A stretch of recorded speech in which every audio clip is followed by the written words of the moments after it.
Hi friends, Harshita Pranavi ಕಿಚನ್ಗೆ ಸ್ವಾಗತ. ಇವತ್ತಿನ recipe ನಾನು ಇಡ್ಲಿಗೆ ಸಾಂಬಾರು ಹೇಗೆ ಮಾಡೋದು ಅಂತ ತೋರಿಸ್ತೀನಿ. ಹೋಟೆಲ್ಗಳಲ್ಲಿ ಸಿಗುತ್ತಲ್ಲ, ಸೇಮ್ ಅದೇ ರೀತಿ ಇರುತ್ತೆ, ಅಷ್ಟೇ ರುಚಿಯಾಗಿರುತ್ತೆ, ಅಷ್ಟೇ ಟೇಸ್ಟು ಕೂಡ ಸಖತ್ತಾಗಿರುತ್ತೆ. ಹೇಗಂತ ನೋಡ್ಕೊಂಬರೋಣ. ನಾನಿಲ್ಲಿ ಒಂದು 4 ಬ್ಯಾಡಗಿ ಮೆಣಸಿನ್ಕಾಯಿ ತೊಗೊಂಡಿದ್ದೀನಿ. ನಾನು ಮುರಿದು ಹಾಕ್ಕೊಂಡಿದ್ದೀನಿ ಸ್ವಲ್ಪ. ಇನ್ನೊಂದು 4 ಗುಂಟೂರು ಮೆಣಸಿನ್ಕಾಯಿ ತೊಗೊಂಡಿದ್ದೀನಿ. ಈಗ ಇದನ್ನು ಸ್ವಲ್ಪ ರೋಸ್ಟ್ ಮಾಡ್ಕೊಳ್ಳೋಣ, ಡ್ರೈ ರೋಸ್ಟ್ ಮಾಡ್ಕೊಳ್ಳೋಣ. ಬೇಕಿದ್ದರೆ ನೀವು ಆಯಿಲು ಕೂಡ ಹಾಕಿ ಮಾಡ್ಕೋಬೋದು, ಹಾಗೆ ಬೇಕಿದ್ದರೂ ಮಾಡ್ಕೋಬೋದು. ನಾನು ಹಾಗೆ ಮಾಡ್ಕೊತಾ ಇದ್ದೀನಿ. ಇವಾಗ ಆಗಿದೆ, ಇದನ್ನು ಒಂದು ಬೌಲ್ಗೆ ಹಾಕೋತೀನಿ. ನೆಕ್ಸ್ಟ್ ಇದೇ ಪ್ಯಾನಿಗೆ ನಾನು 1 ಟೇಬಲ್ ಸ್ಪೂನಷ್ಟು ಧನಿಯಾ ಕಾಳು ತೊಗೊಂಡಿದ್ದೀನಿ. ಇಲ್ಲಿ ಒಂದು ಅರ್ಧ ಟೇಬಲ್ ಸ್ಪೂನಷ್ಟು ಜೀರಿಗೆ, ಒಂದು 10ರಿಂದ 12 ಕಾಳು ಮೆಣಸು, 1 ಇಂಚಷ್ಟು ಚಕ್ಕೆ, ಒಂದು 1/4 ಟೇಬಲ್ ಸ್ಪೂನಷ್ಟು ಮೆಂತ್ಯ ತೊಗೊಂಡಿದ್ದೀನಿ. ಇದನ್ನು ಕೂಡ ಅಷ್ಟೇ, ನೀವು ಬೇಕಂದರೆ ಒಂದು 1/2 ಟೇಬಲ್ ಸ್ಪೂನಷ್ಟು ಆಯಿಲ್ ಹಾಕಿ ಹಾಗೆ ಡ್ರೈ ರೋಸ್ಟ್ ಮಾಡ್ಕೋಬೇಕಾಗುತ್ತೆ. ಬೇಡ ಅಂದರೂ ಕೂಡ ನಡೆಯುತ್ತೆ, ಹಾಕಿದರೂ ಕೂಡ ನಡೆಯುತ್ತೆ. ನಾನು ಇವಾಗ ಹಾಗೆ ಸ್ವಲ್ಪ ಡ್ರೈ ರೋಸ್ಟ್ ಮಾಡ್ಕೋತಾ ಇದ್ದೀನಿ. ಅಂದರೆ ಸ್ವಲ್ಪ ಹಸಿ ವಾಸನೆ ಹೋಗಿ ಸ್ವಲ್ಪ ಕಲರ್ ಚೇಂಜ್ ಆಗಿ ಫ್ಲೇವರು ಕೂಡ ಘಮ ಘಮ ಅಂತ ಬರುತ್ತೆ. ಅಲ್ಲಿವರೆಗೂ ನಾವು ಇದನ್ನು ಚೆನ್ನಾಗಿ ಡ್ರೈ ರೋಸ್ಟ್ ಮಾಡ್ಕೊಳ್ಳೋಣ. ಈ ಥರ ನಾವು ಮನೆಯಲ್ಲೇ ಮಸಾಲೆ ರೆಡಿ ಮಾಡ್ಕೊಂಡು ಸಾಂಬಾರು ಮಾಡೋದ್ರಿಂದ ತುಂಬ ಅಂದರೆ ತುಂಬ ಚೆನ್ನಾಗಿರುತ್ತೆ. ಸೇಮು ಹೋಟೆಲ್ಗಳಲ್ಲಿ ಕೊಡ್ತಾರಲ್ಲ ಅದೇ ರೀತಿ ಈ ಸಾಂಬಾರು ಇರುತ್ತೆ. ಇವಾಗ ಆಗಿದೆ, ಅದನ್ನು ಕೂಡ ಒಂದು ಬೌಲ್ಗೆ ಹಾಕೋತಾ ಇದ್ದೀನಿ. ನೆಕ್ಸ್ಟ್ ನಾನು ಅದೇ ಪ್ಯಾನ್ಗೆ ಮತ್ತೆ 1 ಟೇಬಲ್ ಸ್ಪೂನಷ್ಟು ಕಡಲೆಬೇಳೆ ಮತ್ತು 1 ಟೇಬಲ್ ಸ್ಪೂನಷ್ಟು ಅಕ್ಕಿ ಹಾಕೋತಾ ಇದ್ದೀನಿ. ಇದನ್ನು ಅಷ್ಟೇ, ತುಂಬ ಬೇಡ, ಸ್ವಲ್ಪ ರೋಸ್ಟ್ ಮಾಡ್ಕೊಳ್ಳೋಣ, ಡ್ರೈ ರೋಸ್ಟು, ಆಯಿಲನ್ನು ಬೇಡ, ಹಾಗೆ ಮಾಡ್ಕೊಳ್ಳೋಣ. ಇದಕ್ಕೆ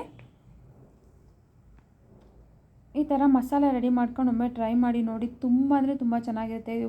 ದೊಡ್ಡ ದೊಡ್ಡ ಹೋಟೆಲ್ಗಳಲ್ಲಿ ಕೊಡ್ತಾರಲ್ಲ, ಅದು ತುಂಬ ರುಚಿಯಾಗಿರುತ್ತೆ, ಅದೇ ಥರ ಇರುತ್ತೆ. ವಡೆಗೂ ಅಷ್ಟೇ, ಉದ್ದಿನ ವಡೆಗೆ ಇದು ಕೂಡ ತುಂಬ ಚೆನ್ನಾಗಿರುತ್ತೆ ಸಾಂಬಾರು. ಈಗ ಆಗಿದೆ, ಈಗ ಹುರ್ಕೊಂಡು ಆಗಿದೆ. ಇದನ್ನು ಅಷ್ಟೇ ಅದೇ ಪಾತ್ರೆಗೆ ಬೌಲ್ಗೆ ನಾನು ಹಾಕೋತಾ ಇದ್ದೀನಿ. ಅದೇ ಬೌಲ್ಗೆ ಹಾಕ್ಕೊಂಡಿದ್ದೀನಿ ನಾನು. ಇವಾಗ ನೆಕ್ಸ್ಟ್ ಮತ್ತು ಅದೇ ಪ್ಯಾನ್ಗೆ ನಾನು ಒಂದು ಮೀಡಿಯಮ್ ಸೈಜಿಂದ ಒಂದು ಈರುಳ್ಳಿನ ಕಟ್ ಮಾಡಿ ಹಾಕ್ಕೊಂಡಿದ್ದೀನಿ. ಇದನ್ನು ಕೂಡ ಅಷ್ಟೇ, ಇದನ್ನು ಸ್ವಲ್ಪ ರೋಸ್ಟ್ ಮಾಡ್ಕೋಬೇಕಾಗುತ್ತೆ ಚೆನ್ನಾಗಿ, ತುಂಬ ಏನು ಬೇಡ, ಒಂದು ಮೀಡಿಯಮ್ ಫ್ಲೇಮಲ್ಲಿ ಆದರೆ ಸಾಕು. ಬೇಕಿದ್ದರೆ ಆಯಿಲ್ ಹಾಕ್ಕೋಬೋದು, ಇಲ್ಲಾಂದರೆ ಹಾಗೆ ಕೂಡ ಡ್ರೈ ರೋಸ್ಟ್ ಮಾಡ್ಕೋಬೋದು. ಇದನ್ನು ನಾನು ಹಾಗೆ ಮಾಡ್ಕೋತಾ ಇದ್ದೀನಿ. ಇವಾಗ ಆಗಿದೆ ನೋಡಿ, ಇದನ್ನು ಅಷ್ಟೇ ಅದೇ ಬೌಲ್ಗೆ ಹಾಕೋತೀನಿ ನಾನು. ಮತ್ತೆ ಇದನ್ನು ತೆಗೆದು ಇವಾಗ ರೆಡಿಯಾಗಿದೆ, ಅದೇ ಬೌಲ್ಗೆ ಹಾಕೋತಾ ಇದ್ದೀನಿ. ಇದನ್ನು ಸ್ವಲ್ಪ ಆರೋದಕ್ಕಿಡೋಣ, ಅಂದರೆ ಸ್ವಲ್ಪ ತುಂಬ ಸುಡ್ತಾ ಇರುತ್ತೆ, ಗ್ರೈಂಡ್ ಮಾಡೋಕ್ಕಾಗಲ್ಲ. ಸೊ ಸ್ವಲ್ಪ ಆರಿಸ್ಕೊಂಡಿದ್ದನ್ನು ನಾವು ಗ್ರೈಂಡ್ ಮಾಡ್ಕೊಳ್ಳೋಣ. ಇವಾಗ ಒಂದು 5 ನಿಮಿಷ ಬಿಟ್ಟಿದೆ, ಇವಾಗೆಲ್ಲ ಫುಲ್ಲು ಆರಿದೆ. ಇವಾಗ ಅದನ್ನು ಗ್ರೈಂಡ್ ಮಾಡ್ಕೊಳ್ಳೋಣ. ಅದನ್ನೊಂದು ಮಿಕ್ಸಿ ಜಾರ್ಗೆ ಹಾಕೋತಾ ಇದ್ದೀನಿ. ನಾನು ಇದಕ್ಕೆ 1 ಕಪ್ಪಷ್ಟು ಕಾಯಿ ಹಾಕೋತಾ ಇದ್ದೀನಿ. ಇದನ್ನು ತುಂಬ ಅಂದರೆ ತುಂಬ ಸಣ್ಣಗೆ ಮಾಡ್ಕೋಬೇಕು ಗ್ರೈಂಡು. ಮಸಾಲೆ ಏನೂ ಕೂಡ ಬಾಯಿಗೆ ಸಿಗಬಾರ್ದು, ಅಷ್ಟು ಸಣ್ಣದಾಗಿ ಗ್ರೈಂಡ್ ಮಾಡ್ಕೋಬೇಕು. ಈಗ ನೋಡಿ ನಾನು ಗ್ರೈಂಡ್ ಮಾಡ್ಕೊಂಡಿದ್ದೀನಿ. ನೆಕ್ಸ್ಟ್ ಸ್ಟವ್ ಮೇಲೆ ಒಂದು ಪ್ಯಾನ್ ಇಟ್ಕೊಂಡಿದ್ದೀನಿ, ಒಗ್ಗರಣೆ ಹಾಕ್ಕೊಳ್ಳೋಣ. ಈಗ ಆ ಪಾತ್ರೆಗೆ ನಾನಿವಾಗ ಒಂದು 4 ಟೇಬಲ್ ಸ್ಪೂನಷ್ಟು ಆಯಿಲ್ ಹಾಕೋತಾ ಇದ್ದೀನಿ. ಆಯಿಲ್ ಹಾಕ್ಕೊಂಡಿದ್ದೀನಿ. ಈಗ ಆಯಿಲ್ ಬಿಸಿ ಆದ ತಕ್ಷಣ ನಾವು ಅದಕ್ಕೆ ಈರುಳ್ಳಿ ಹಾಕೋತೀನಿ. ನೆಕ್ಸ್ಟ್ ಮತ್ತೆ ಈ ಸಾಂಬಾರು ಕುದ್ದಾದಮೇಲೆ ಲಾಸ್ಟಿಗೆ ಒಗ್ಗರಣೆ ಹಾಕೊಳ್ಳೋದಿರುತ್ತೆ. ಸೊ ಹಾಗಾಗಿ ನಾನು ಇದಕ್ಕೆ ಮೊದಲೇ ಸಾಸಿವೆ, ಜೀರಿಗೆ, ಕರ್ಬೇವಿನ ಸೊಪ್ಪು ಏನೋ ನಾನು ಹಾಕಿಲ್ಲ ಒಗ್ಗರಣೆಗೆ. ಫಸ್ಟು ನಾನು ಈರುಳ್ಳಿ ಹಾಕೋತಾ ಇದ್ದೀನಿ. ಈರುಳ್ಳಿ ಹಾಕ್ಕೊಂಡು ಇದನ್ನು ಅಷ್ಟೇ ಚೆನ್ನಾಗಿ ಬಾಡಿಸ್ಕೋಬೇಕು. ಈರುಳ್ಳಿನ ಅಷ್ಟೇ ಇಡ್ಲಿ ಸಾಂಬಾರಿಗೆ ತುಂಬ ಸಣ್ಣದಾಗಿ ಕಟ್ ಮಾಡಬಾರ್ದು, ಈ ಥರ ದಪ್ಪದಾಗಿರಬೇಕು, ತುಂಬ ಚೆನ್ನಾಗಿರುತ್ತೆ. ಹೀಗೆ ಮಾಡಿದರೆ ಈ ಸಾಂಬಾರು ಈರುಳ್ಳಿ ಬರುತ್ತಲ್ಲ, ಅದು ಹಾಕಿದರೂ ಕೂಡ ಇನ್ನೂ ಚೆನ್ನಾಗಿರುತ್ತೆ. ಅದನ್ನು ಹಾಗೆ ಸಿಪ್ಪೆ ತೆಗೆದು ಕಲ್ಲಲ್ಲಿ ಸ್ವಲ್ಪ ಜಜ್ಜಿ ಹಾಕಿದರೆ ಅದು ತುಂಬ ಅಂದರೆ ತುಂಬ ಚೆನ್ನಾಗಿರುತ್ತೆ ಅದು ಕೂಡ. ಇವಾಗ ಈರುಳ್ಳಿ ಸ್ವಲ್ಪ ರೋಸ್ಟ್ ಆಗಿದೆ. ನಾನಿವಾಗ ಅದಕ್ಕೆ ಟೊಮೊಟೊನು ಕೂಡ ಆ್ಯಡ್ ಮಾಡ್ಕೋತಾ ಇದ್ದೀನಿ. ಇದನ್ನು ಅಷ್ಟೇ ತುಂಬ ಅಂದರೆ ತುಂಬ ಏನು ಬೇಯಿಸೋದು ಬೇಡ, ಚೆನ್ನಾಗಿ ಮೀಡಿಯಮ್ ಆಗಿ ಬೇಯಿಸ್ಕೊಳ್ಳೋಣ. ಅದೆಲ್ಲ ಸ್ವಲ್ಪ ಸ್ಮ್ಯಾಶ್ ಆಗೋ ಥರ ಒಂದು 2ರಿಂದ 3 ನಿಮಿಷ ನೋಡಿ. ಈಗ ಆಗಿದೆ, ಬೆಂದಿವಾಗ ನಾನು ಅದಕ್ಕೆ ಮಸಾಲೆ ಗ್ರೈಂಡ್ ಮಾಡಿ ಇಟ್ಕೊಂಡಿದ್ದೀನಲ್ಲ, ಅದನ್ನು ಆ್ಯಡ್ ಮಾಡ್ಕೋತಾ ಇದ್ದೀನಿ. ಇದನ್ನು ಚೆನ್ನಾಗಿ ಮಿಕ್ಸ್ ಮಾಡ್ಕೋತೀನಿ. ಇವಾಗ ಮಸಾಲೆನೂ ಅಷ್ಟೇ ತುಂಬ ಸಣ್ಣದಾಗಿ ಗ್ರೈಂಡ್ ಮಾಡ್ಕೋಬೇಕು.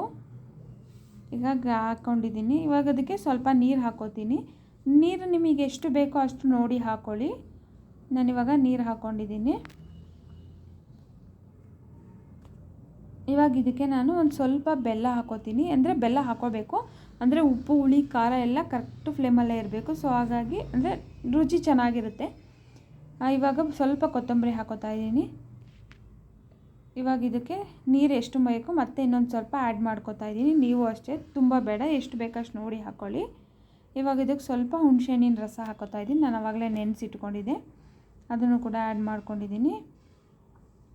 ಇವಾಗ ನಾನು ಇದಕ್ಕೆ ಬೇಳೆನ ಆವಾಗಲೇ ಕುದಿಸಿ ಇಟ್ಕೊಂಡಿದ್ದೆ.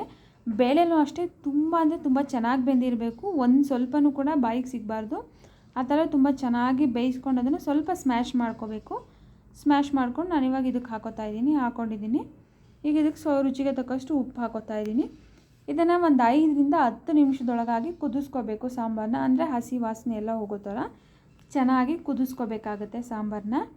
ನೋಡಿ ಇವಾಗ ಆಗಿದೆ, 10 ನಿಮಿಷ ಆಗಿದೆ. ಸಾಂಬಾರು ಚೆನ್ನಾಗಿ ಕುದ್ದಿದೆ, ಕಲರು ಕೂಡ ಚೇಂಜ್ ಆಗಿದೆ ಕುದ್ದು. ಇವಾಗ ನಾನು ಇದಕ್ಕೆ ಒಗ್ಗರಣೆನ ಮೊದಲೇ ಹಾಕಿಟ್ಕೊಂಡಿದ್ದೀನಿ. ಆವಾಗಲೇ ಮಸಾಲೆ ಹುರ್ಕೊಂಡಿದ್ನಲ್ಲ, ಅದೇ ಪ್ಯಾನಲ್ಲಿ ಸ್ವಲ್ಪ ಎಣ್ಣೆ ಹಾಕಿ ಸಾಸಿವೆ, ಜೀರಿಗೆ, ಕರಿಬೇವು, ಒಣಮೆಣ್ಸಿನ್ಕಾಯಿ, ಬ್ಯಾಡಗೆ ಮೆಣಸಿನ್ಕಾಯಿ ಹಾಕಿ ಒಗ್ಗರಣೆ ಹಾಕಿಟ್ಕೊಂಡಿದ್ದೆ. ಇವಾಗ ಅದನ್ನು ಸಾಂಬಾರು ಕುದ್ದಾಗಿದೆಯಲ್ಲ, ಅದಕ್ಕೆ ಮಿಕ್ಸ್ ಮಾಡ್ಕೊಂಡು ಇವಾಗ ನಾನು ಇದನ್ನು ಒಂದು ಪ್ಲೇಟಿಗೆ ಸರ್ವ್ ಮಾಡ್ಕೊತೀನಿ ಇಡ್ಲಿ ಮೇಲೆ. ಈಗ ಸಾಂಬಾರು ರೆಡಿ ಆಗಿದೆ. ಯಾರೆಲ್ಲ ನೋಡ್ತಿದ್ದೀರಾ ಈ ರೆಸಿಪಿ ಒಮ್ಮೆ ಟ್ರೈ ಮಾಡಿ ನೋಡಿ, ತುಂಬ ಚೆನ್ನಾಗಿರುತ್ತೆ. ನೋಡಿ ಇವಾಗ ರೆಡಿಯಾಗಿದೆ. ಫ್ರೆಂಡ್ಸ್, ಈ ರೆಸಿಪಿ ನಿಮಗೆಲ್ಲರಿಗೂ ಇಷ್ಟ ಆಗಿದ್ದರೆ ಪ್ಲೀಸ್ ನಿಮ್ಮ ಅನಿಸಿಕೆಗಳನ್ನ ನನ್ನ ಕಮೆಂಟ್ ಬಾಕ್ಸಲ್ಲಿ ಕಮೆಂಟ್ ಹಾಕಿ. ಹಾಗೆ ತಪ್ಪದೇ ಲೈಕ್ ಮಾಡೋದನ್ನು ಮಾತ್ರ ಮರಿಬೇಡಿ. ಲೈಕ್ ಮಾಡಿ, ಶೇರ್ ಮಾಡಿ, ಕಮೆಂಟ್ ಮಾಡಿ. ಹಾಗೆ ಇನ್ನೂ ಸಬ್ಸ್ಕ್ರೈಬ್ ಆಗಿಲ್ಲ ಅಂದರೆ ಪ್ಲೀಸ್ ಸಬ್ಸ್ಕ್ರೈಬ್ ಆಗಿ. ಯಾರೆಲ್ಲ ನನ್ನ ಚಾನಲ್ನ ನೋಡಿದ್ದೀರಾ ಎಲ್ಲರಿಗೂ ಧನ್ಯವಾದಗಳು. Bye friends.